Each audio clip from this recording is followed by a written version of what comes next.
Hello friends, welcome back. This is Saurabh and you're watching Shipra English Paradise and English Teaching Channel. Dear friends, आज के इस video lecture में हम कुछ brilliant structure सीखेंगे। ये स्ट्रक्चर्स डेफिनेटली आपकी इंग्लिश को एडवांस्ड बनाएंगे। लेकिन इससे पहले मैं ये वीडियो लेक्चर शुरू करूं, मैं आपसे रिक्वेस्ट करूंगा, अगर आपने हमारे चैनल को सब्सक्राइब नहीं किया है तो इसे सब्सक्राइब कर लें। बेल आइकन ज़रूर दबाएं ताकि आपको सभी नोटिफिकेशंस टाइम पर मिले और आप कोई भी वीडियो लेक्चर मिस ना करें।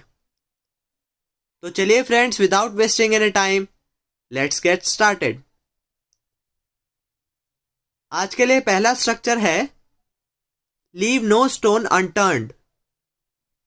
इसकी हिंदी होती है कोई कसर बाकी ना छोड़ना। चलिए इसे एग्जाम्पल से समझ लेते हैं। मैं सफलता प्राप्त करने में कोई कसर बाकी नहीं छोड़ूंगा।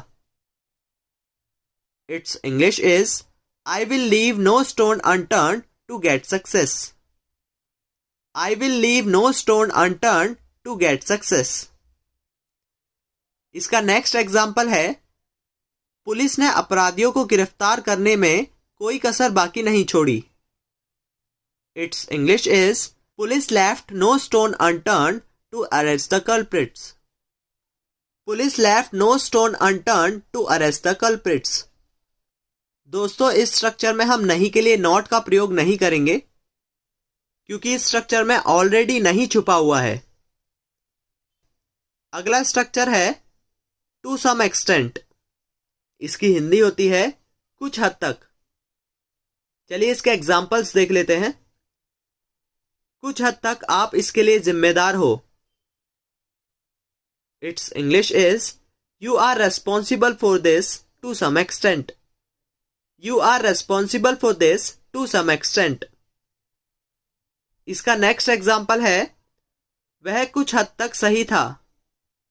To some extent he was right. To some extent he was right. Let's move on to the next structure. Next structure is may have to. इसकी हिंदी होती है कोई काम करना पड़ सकता है। चलिए इसे एग्जाम्पल से समझ लेते हैं। आपको वहां जाना पड़ सकता है। Its English is, you may have to go there. You may have to go there.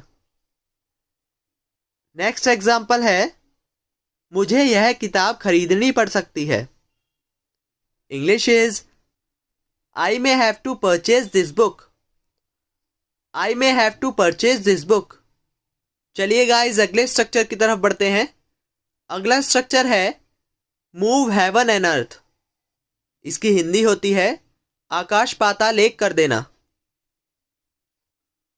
चलिए इसे एग्जाम्पल से बेहतर समझ लेते हैं। उसने अपना लक्ष्य हासिल करने के लिए आकाश पाताल एक कर दिया।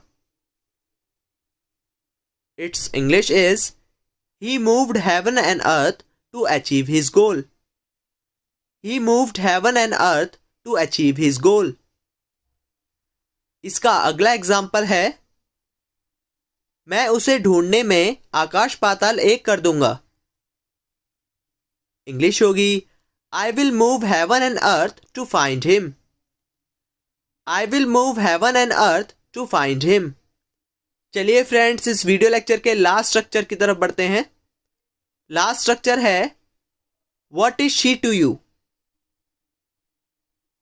इसकी हिंदी होती है वह तुम्हारी क्या लगती है। हम और भी एग्जाम्पल से समझ लेते हैं। वह तुम्हारा क्या लगता है, तुम उसके क्या लगते हो।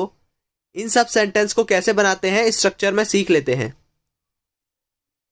रवि तुम्हारा क्या लगता है। Its English is, what is Ravi to you. What is Ravi to you. Next example है आप उसके क्या लगते हो। English is, what are you to her. What are you to her. दोस्तों, इस वीडियो लेक्चर के अंत में मैं आपको सेल्फ प्रैक्टिस के लिए कुछ सेंटेंसेस देने जा रहा हूं। इन सेंटेंसेस को इंग्लिश में कन्वर्ट करें और उन्हें कमेंट बॉक्स में लिखें।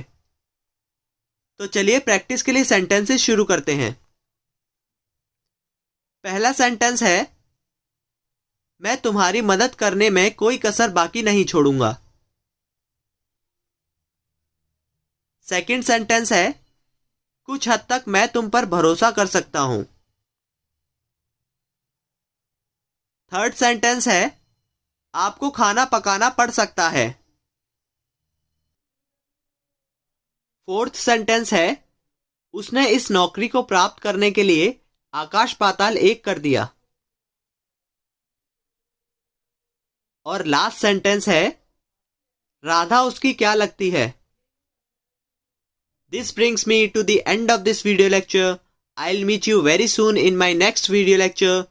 Till then, take a very good care of yourself. Bye bye.